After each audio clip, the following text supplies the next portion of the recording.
Queridos amigos da Academia Brasileira de Marketing, a nossa Abramark, hoje eu tenho um convidado muito bacana, que tem uma trajetória profissional sensacional no mercado da publicidade. E aí ele resolveu ter a sua própria agência, que ele vai contar para a gente em detalhes essa história. Então eu tenho aqui o privilégio de ter Eu que o agradeço. Wilson Matheus, que ninguém conhece como Wilson, é o Will, que Uhum. é CCO e co-founder da 1111. Will, obrigado por você ter Eu que aceito esse agradeço, convite. de Imagina. verdade. É uma trajetória sensacional que a gente estava falando aqui. Obrigado. Começa no antigo disco voador do Exato, Senesp, com seu Celso exatamente. Loduca. Sim, Então, se eu puder contar para o pessoal que está assistindo essa linda história, por favor. legal.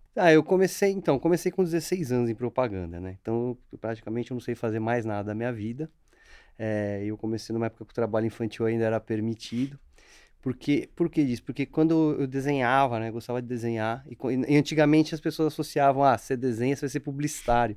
Então, na sexta série, eu decidi que eu ia ser publicitário, abandonei o sonho de ser bombeiro ou astronauta e fiquei focado nisso. Comecei a fazer um colegial técnico e no segundo ano do colegial eu entrei na Grotera, que era uma agência pequena para a época, mas eu tive sorte de pegar muita gente que depois viraram grandes nomes da propaganda lá, ainda no Pô, começo de carreira. mas você nasce no berço do branding brasileiro, né, com o seu É, Luiz. sim, totalmente. E tinha o Átila Francucci, tinha o Marco Versolato lá. E, e ali comecei, assim, como a agência era pequena, eles tinham tempo de ficar se dedicando a me ensinar coisas e foi uma grande escola, assim, para eu começar. E dali eu fui para a FCB, porque eu já queria trabalhar numa agência grande. A FCB na época era a agência do momento, com o Celso lá, um time fantástico. E foi meu primeiro contato com a propaganda assim de alta performance mesmo, criação na veia. O Celso um cara muito inspirador, assim como o time todo que tinha lá. E fiquei basicamente até o Celso sair. Quando o Celso saiu, fui para Liu Lara com o Leandro Castilho. Depois de lá fui para FNASCA, que também era um grande sonho meu trabalhar com a FNASCA. A FNASCA também estava recém-começada, já estava fazendo um trabalho fantástico. Eu sempre admirei muito o Fábio, o jeito dele e tudo. E eu entrei lá juntamente com a conta da escola. Então eu vi tudo aquilo acontecer. Fiquei na FNASCA por uns 4 anos e eu tinha na minha cabeça que eu só sairia de lá para ir para o MAP. Então eu neguei todas as propostas que na época eu tinha bastante e consegui ser chamado pelo Eugênio, que era um outro ídolo profissional. Aí fui para o MAP, onde eu fiz, sem dúvida, um dos trabalhos mais relevantes assim da minha carreira. Consegui produzir bastante coisa lá. Tive um pequeno hiato ali que eu saí para Young, para Thompson, que o Atila me chamou, fiquei um pouquinho na DM9, voltei para o MAP. Aí fiquei na UMAP até ser chamado pelo Alexandre Gama para ser diretor de criação da Anel Gama. Fiquei lá também um tempo. Depois da Anel Gama eu fui para Young. Da Young eu fui para DM9, passei um bom período lá, foi um período muito bom que eu passei lá, foi quando eu fui jurado de Cannes e tudo.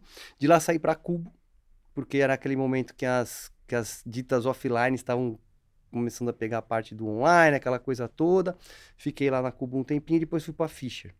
Da Fischer fui trabalhar no exterior, que eu tinha uma curiosidade, uma vontade. Fiquei 2 anos fora, onde eu trabalhei em Los Angeles, ali na One LA e na David Goliath. E voltei para ser vice-presidente de criação da Léo Burnet.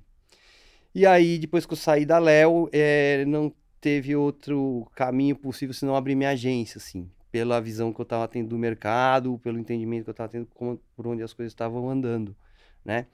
E aí eu me junto com o Marcelo Siqueira, que era um amigão meu que trabalhou em várias dessas agências que eu listei, e decidimos arriscar nosso próprio negócio, já vislumbrando esse movimento que começava das independentes, assim, que elas começavam a fazer total sentido para o mercado, para os clientes também, e a gente falou, cara, vamos nessa, porque eu também tinha acabado de ouvir uma palestra do Fábio Fernandes no Clube de Criação, que ele falou sobre a criação da FNASCA, que ele diz, não tinha nenhuma agência onde eu quisesse trabalhar, então abri a minha.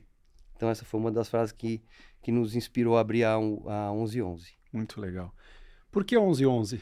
Então, 1111 é uma coisa que quando você começa a ver muito, se você vai pesquisar no Google, você vê que você acessou um portal místico, cabalístico e etc. e que ele te reconecta com o seu propósito. É uma hora que é quase como se fosse um momento para se você ver o 11-11, é um momento para você parar e refletir sobre o seu propósito. Nos Estados Unidos tem o 11-11 Make a Wish e tudo mais. E eu sempre tive essa coisa, essa relação com 11-11, assim, né? É um número muito forte. E calhou que quando eu estava falando com o Siqueira já tinha um deck de algo que ele estava pensando lá. Falou, ó, tem esse nome aqui, 11-11. O nome a gente nem precisou discutir, já estava decidido, assim. Não foi na hora. A hora que ele falou, é 11-11, eu falei, bicho, já temos o nome. E a gente gosta por vários motivos. Primeiro, porque os clientes lembram da gente 2 vezes ao dia, né? Segundo, que a gente está sempre no topo da ordem alfabética, então a gente sempre aparece fácil ali. E eu brinco também que como a gente tem esse negócio de 11-11 Make a Wish, a gente está sempre fazendo algum pedido ali, porque a gente está toda hora vendo 11-11. Então é muito bom. E o nome, ele realmente engaja as pessoas, em gente mostrar que tem tatuagem, tira foto do relógio e mostra e tudo mais. Então é um nome que a gente ama. Muito legal. Vocês carregam um posicionamento junto com esse nome, que é The Challenger Company. Exato. O que é ser uma empresa que é desafiadora?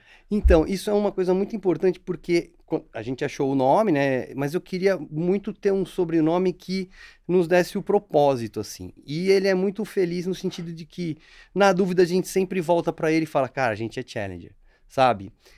E como a gente começou com todo esse posicionamento de ser uma agência muito voltada para a criação, porque depois eu vou explicar um pouco da minha visão sobre o que o departamento criativo virou nas grandes agências, e também de formato, porque era um formato, a gente nasceu completamente, não tinha mídia, era só criação pura, então a gente também tinha essa coisa de não depender de compra de pacote, de nada, a gente queria dar a ideia para o cliente que solucionasse o problema dele, então essa era uma outra coisa, porque a gente tinha essa impressão que às vezes os clientes precisavam de uma coisa que não necessariamente estava plugada em algum tipo de mídia. Podia ser uma ativação, podia ser uma guerrilha ou qualquer coisa assim. Então a gente queria ter essa liberdade.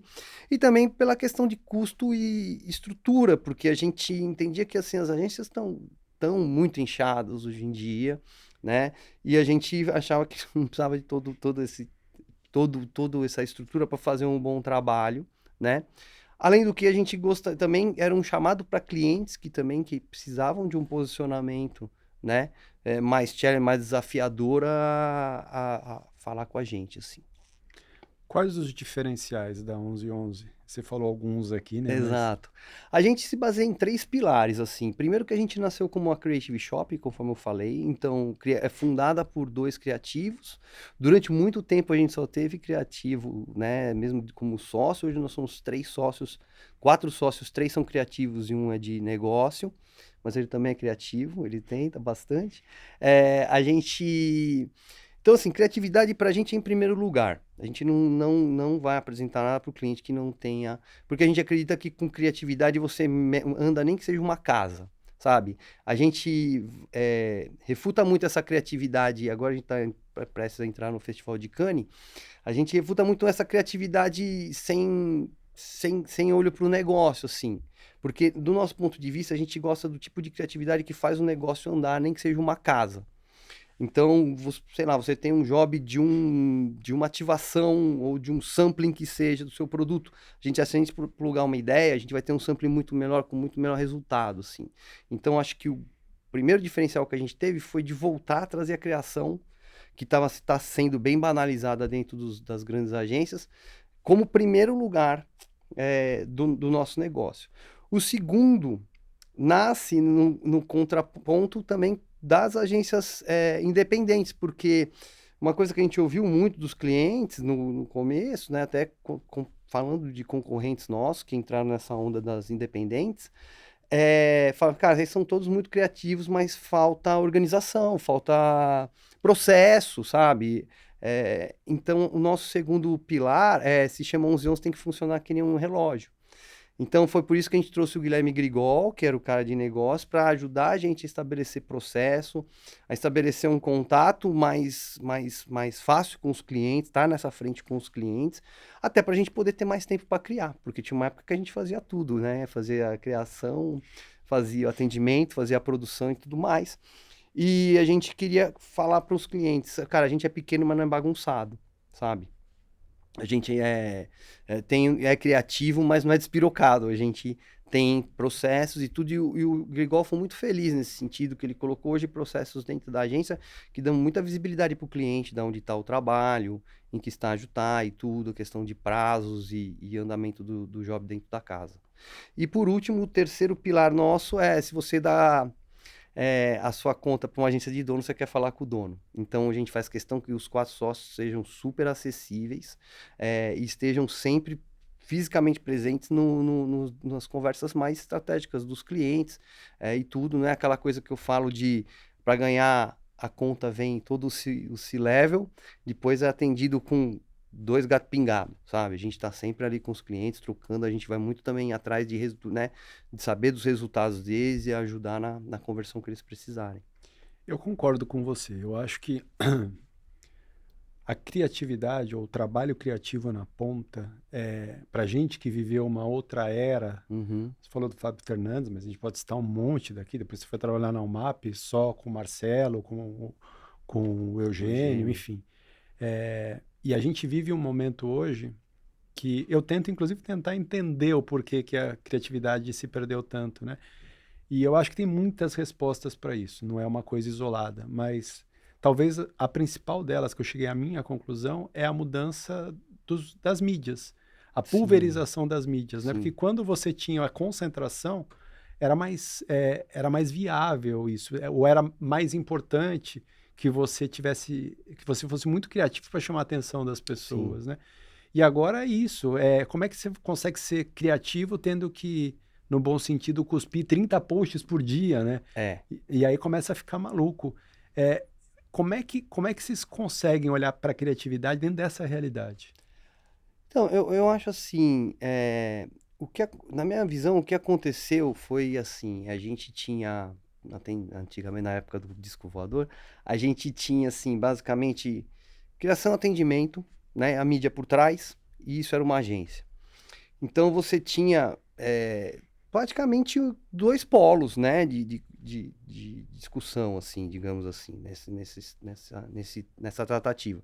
Aí depois você adicionou, a mídia ganhou um outro peso, com essa complexidade de veículos que você falou, entra a figura do planejamento e tudo mais. E não é raro você ver a criação sendo emparedada dentro da agência, porque ela tá ali lutando, ela é o Don Quixote lutando contra o moinho de vento e cada vez tem mais moinho de vento, né? É, e chega ao ponto de que, aí para piorar ainda mais, vem os grandes grupos, pegaram todas aquelas agências que fizeram propaganda brasileira famosa, a da Brasil, a antiga DM9 e tal, compraram todo mundo, né, o Gama e afins, e tratoraram a cultura desses lugares, aposentaram seus donos e, assim, e na visão do grupo, quem que eles trazem para ser CEO? O cara que vai ser o fiel guardião do PNL deles, que raramente vem de criação ou é um grande traidor do movimento criativo, também tivemos essas figuras. Mas isso faz a criação ser diluída dentro da empresa e perder a voz, né? Dessa da briga pelo trabalho criativo. E entra essa outra complexidade também de várias mídias e tudo mais. Mas o principal questão é essa da criação estar emparedada, sabe? Os meninos da criação falam, né? E tudo.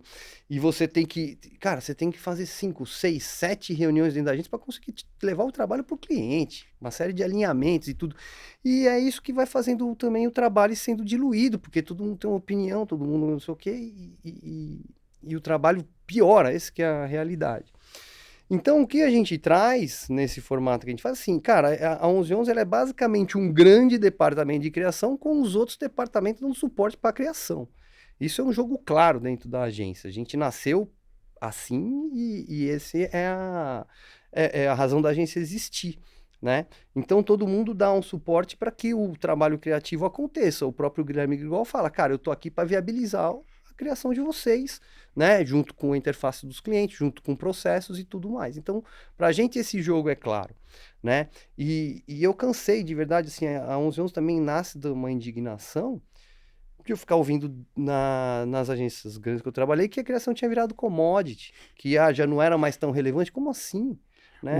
O IA vai aposentar a criação, né? Tudo, assim, como eu tô há muito tempo nesse mercado, do marketing direto ao mobile, ao não sei o que, tudo ia me aposentar, sabe? Já teve essa história, assim. Agora nós temos a inteligência artificial, mas já, cara, já tive de tudo querendo aposentar. Só que, assim, é meio primata, assim, né? Primordial da propaganda a criação, né? Nasceu assim, pô, como que nasce a propaganda? Com espaços de jornal, né? Nasce da mídia. E aí depois, cara, se você criar uma mensagem mais legal no seu espaço de jornal, você chama atenção com relação ao espaço do lado. Então, tá no DNA da propaganda. E assim, eu falo, cara, você pode fazer performance. Você consegue, se sua performance tiver uma ideia a mais, uma mensagem mais pertinente ou uma cara melhor, vai ser melhor que a performance do vizinho. E assim vai, né? Então, assim, é muito lamentável o que essas grandes agências fizeram com os seus departamentos criativos. Até o ciclo de criativos dentro dessas empresas, assim, a gente tá falando, não passa de 2 anos. Bota um líder criativo lá, moe o cara e depois cospe e traz um outro, porque você sempre vai vendendo para o cliente como chegou a solução, entendeu? Mas não dá espaço para ninguém trabalhar. Então, a nossa visão primeiro, ter essa certeza de que a criação ali é o que dá o tom da agência. E a partir disso também cobrar a equipe, né, a partir do nome do The Challenge e tudo que assim, é o que eu falei, cara, que sejam posts, eles têm que ser melhor a cada post, sabe? A gente tem que melhorar o always on do cliente a cada mês, por exemplo, que a gente tem, sabe? E tentar se diferenciar, entender por que tá fazendo aquilo, e de olho no resultado do cliente também. Então, eu acho que é esse entendimento, assim, de que a gente está ali para fazer um trabalho criativo, no fim do dia faz muita diferença até para as pessoas entenderem pelo que elas vão ser cobradas, sabe? E o que a gente precisa entregar para o cliente. De alguma forma, é a consciência de que a criação é um departamento da agência, mas a criatividade é o produto final da agência, Exatamente. que compõe todas as áreas da agência, não só a área da criação, porque se não tiver um produto criativo ali na ponta, você não está gerando diferenciação e valor para o teu cliente. Exatamente. Os clientes percebem isso? Eles chegam até vocês por causa disso? Super. E acho que essa é a maior beleza que a gente tem, assim. Desde clientes que a gente não tinha tido contato até então, falam, cara, a gente chegou até vocês porque falaram que vocês são super criativos, que vocês têm uma entrega que não é trivial e esse tipo de coisa.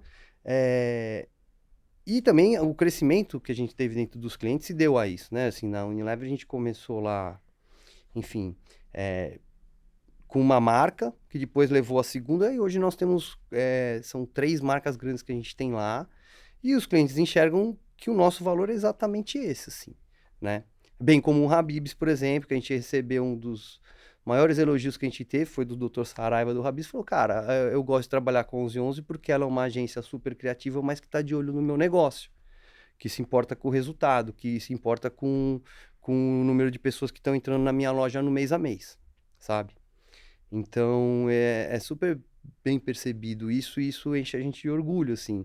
E foi a nossa luta, porque como a gente começou do mais abissal zero, a gente trabalhou muito para construir um portfólio que revertesse, que refletisse isso, e cases que refletissem isso. Então, hoje é muito legal quando a gente mostra, faz a apresentação da agência, e os caras falam, cara, vocês realmente têm um trabalho que é diferenciado. Conta pra gente alguns cases, então, dessa coisa maravilhosa aí que você contou, dessa criatividade, como é que isso acontece na prática? Legal. Um case que eu gosto muito de contar é o case de Knorr, porque é uma marca famosa, né? Todo mundo conhece, mas estava em baixa. Não só a Knorr, como toda a categoria de caldo, assim, porque foi uma categoria que envelheceu, virou algo associado com avó, mãe, público jovem não tinha menor interesse pela categoria. E além disso também, nutricionistas, enfim, pessoal da alimentação saudável, categorizou o produto, com algum exagero, como uma bomba de sódio, né?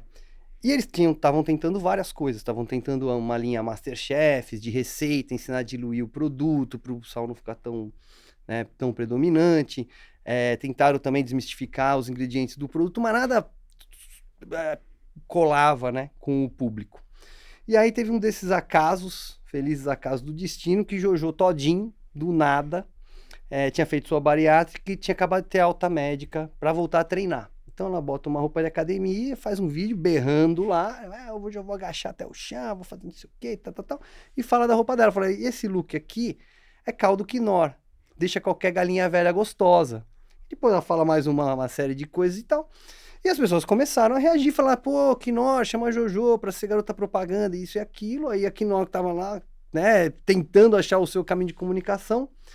Já tinha gente com uma agência criativa ali próxima a eles, por outras marcas da Unilever, liga pra gente e fala, cara, ajuda a gente já tá em negociação com a Jojo, tem esse vídeo aqui, a gente precisa fazer a conexão da Knorr com a Jojo e com essa história toda.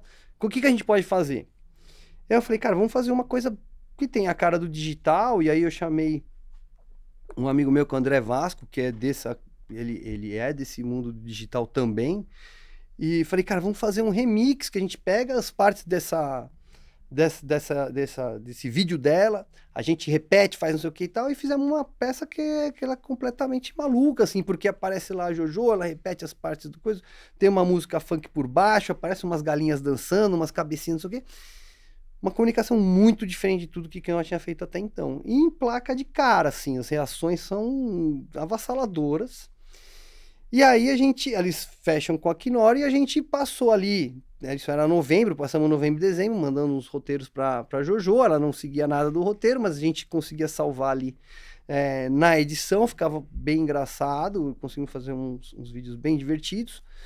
E quando entra em janeiro, a Knorr chama, a gente falou, parabéns, a conta é de vocês, depois dessa, porque eles tiveram o melhor janeiro de vendas de história depois de décadas. E fala só que agora a gente vai, Unilever, vamos voltar para a prancheta e fazer o planejamento, qual o tipo de cozinha de Knorr, até porque a gente tinha lançado um conceito que é muito feliz, que é o puro caldo de Brasil. Porque tinha a ver com essa energia da Jojo e tinha a ver com a culinária que a Knorr passa a adotar, que é a culinária do dia a dia, não a culinária do Masterchef, é a culinária do almoço, jantar, que, cara, você vai seguir uma receita, se não tiver o ingrediente, você troca, né? Você improvisa, você cria o seu próprio prato. E assim, a gente traz essa autenticidade, então, na comunicação, e traz essa autenticidade para a Knorr, e faz uma comunicação mais solta, e aí a gente, pro manifesto, né, que diria como que era esse planejamento, sobre o que é o puro caldo de Brasil, ele poderia ser simplesmente um manifesto, como esses 1 milhão de manifestos que tem na televisão. Mas a gente resolve trazer um ponto de vista da panela falando sobre aquilo. Porque ela é a testemunha ocular desse jeito do brasileiro cozinhar, em que ele improvisa e faz o que for preciso, ele só não fica sem sabor. A gente é o povo que inventou o sushi com manga, né? Então, a gente ressignifica, ou significa o puro caldo de Brasil.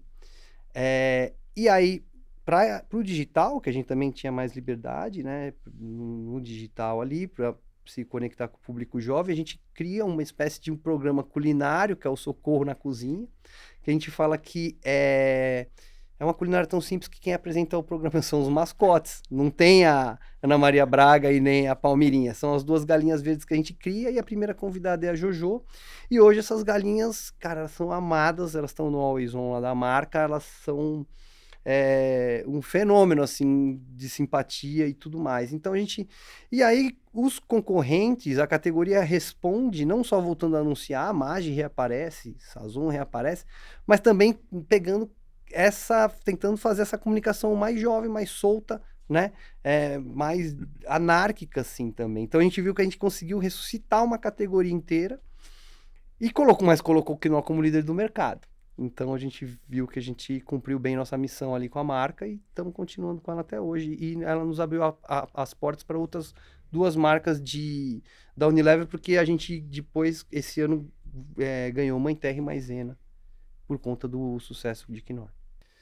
O segundo que eu gosto muito também é com a Copper Lines, porque a Copper Lines, quando a gente pegou, os caras só tinha página no Facebook. Ninguém escolhe viagem no Facebook, ainda com post vindo do Panamá. Aí a gente começa a nacionalizar a comunicação, a brasileirar, na verdade, e convencendo os caras a abrir um Instagram aqui. Porque eles tinham um Instagram global, digamos que era sediado no Panamá, mas precisava ter uma comunicação mais brasileira. E a gente consegue convencer eles, né?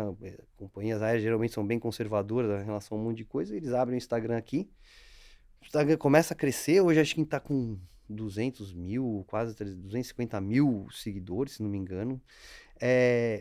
E vai conseguindo contar um pouco daquela Copa, porque a Copa, esse ano eles fazem 25 anos do Brasil, mas até então ninguém sabia de onde era a companhia.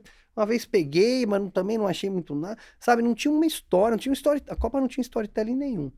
E a gente começou a contar que é a companhia mais pontual da América Latina, que o tempo de conexão, graças ao hub do Panamá, é um dos menores, então começa a contar. Só que precisava dar uma acelerada na história, e aí a gente convence eles também a ter o primeiro embaixador da Copa no Brasil, que foi o Jorginho Beach Tennis.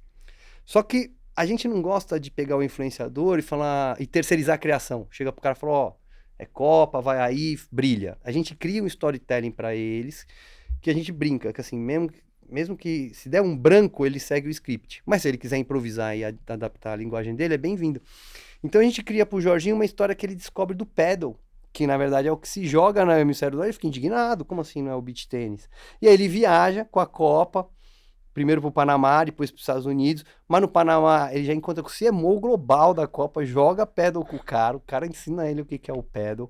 Cara, foi uma coisa muito legal, porque a gente acompanhou isso, a gente foi junto, mudou o humor da companhia lá, porque, pô, né, a companhia aérea, os caras estão preocupados com o acidente aéreo, né?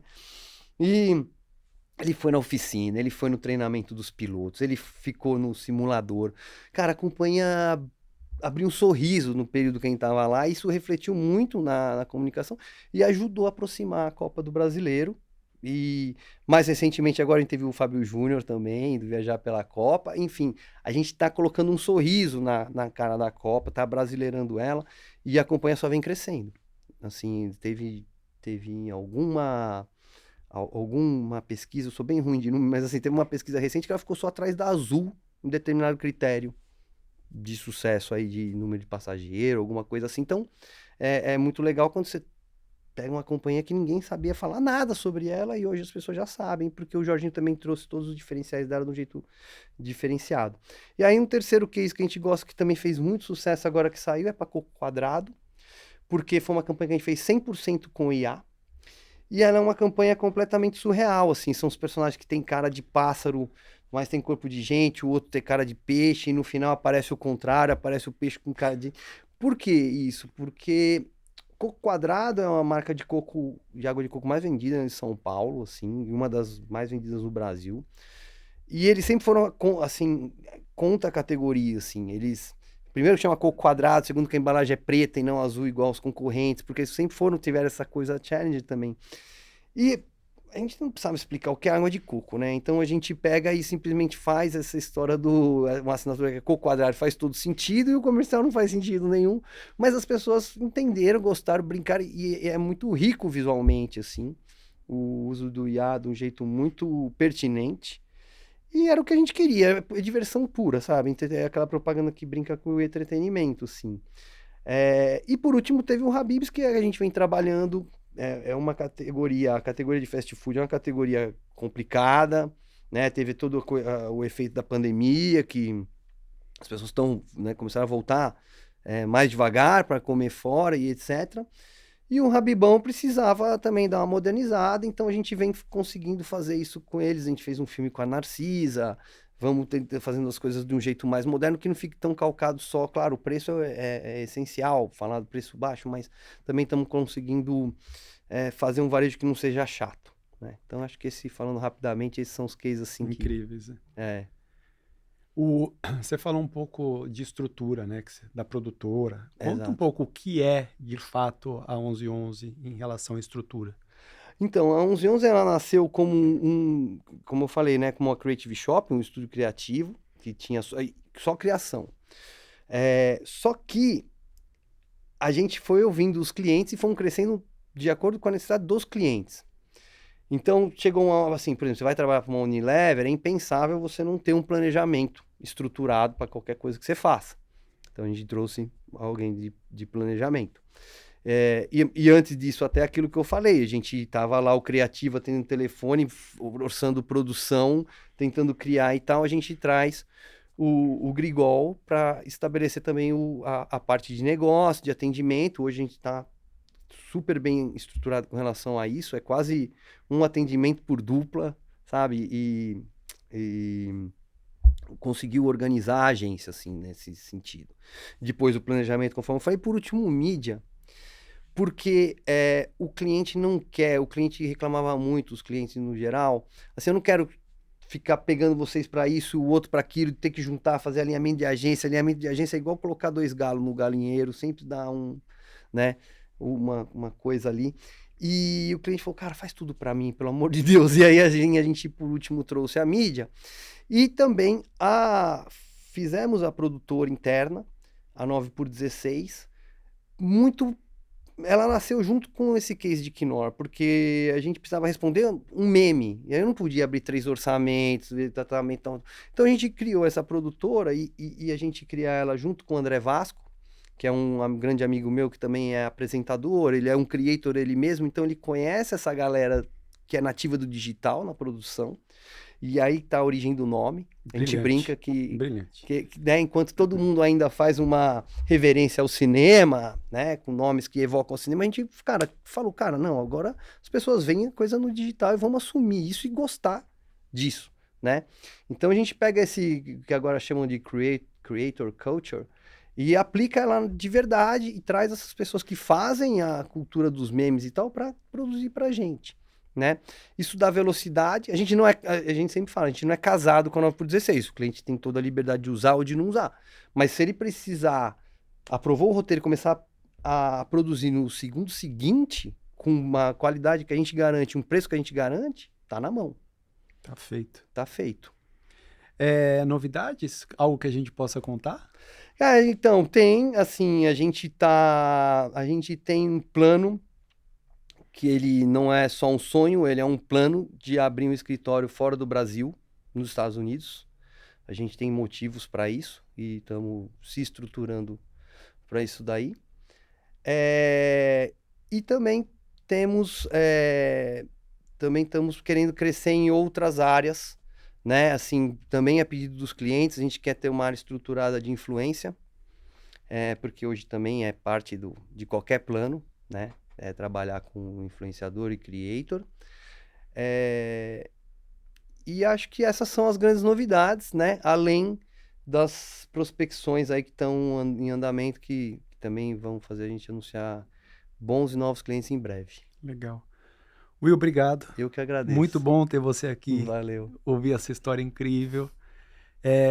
Acho que a gente merecia, o mercado merece, né? A gente precisava fazer um manifesto das agências pela volta da criatividade, Totalmente. né? Porque é a essência desse negócio. Exatamente. Ela não pode se perder nunca. Não.